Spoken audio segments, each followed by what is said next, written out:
Motorcycle accidents tend to be worse than a car or truck accident because the motorcyclist isn't really protected. They're usually flying off the motorcycle or, in the worst case, hitting something else. Their body is what's absorbing that impact. Injuries can always change a person's life. Whether it means you can't pick up your kid, you can't do your job, or in the absolute worst cases, you're not able to do any activities you like to do anymore. A lot of people want to just try to shrug it off. You know, it's just a little injury, it just hurts a little bit, it'll go away on its own. I really caution people to think about the long-term impact of it. Generally, you've done nothing wrong. Someone else has caused you to have this pain. Now is your chance to go ahead and get the treatment you need, have someone else pay for it, and get back to where you were before this accident. Insurance companies don't care. You're a file, you're a name, you're a number. And when they see it's a motorcycle accident, they know that jury is going to be a little bit biased against them. They're going to look at the firm that you hired. They're going to look at your history. They're going to look at your Facebook page. They're going to look at every reason to try to minimize your claim. They're a business. They're in the business to collect money and pay out as little as possible. They're there to generate profits. Our job is to make sure you get what you deserve and what's fair. In a motorcycle accident case, there's a few people who can be held liable.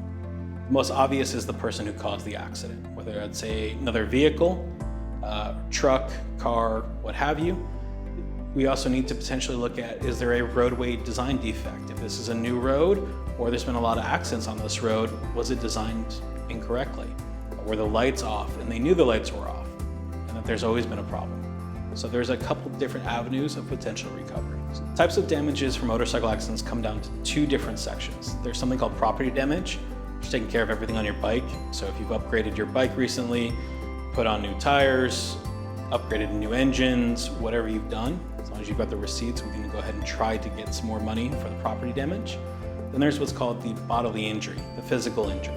So what we're looking at in terms of those damages are your medical bills, your future medical care, your pain and suffering, your loss of earnings, and if you're generally married or in a domestic partnership, what's called the loss of consortium, the things you're not able to do around the house or in the bedroom. Motorcyclists get the short end of the stick a lot of the time. Police reports will place them at fault.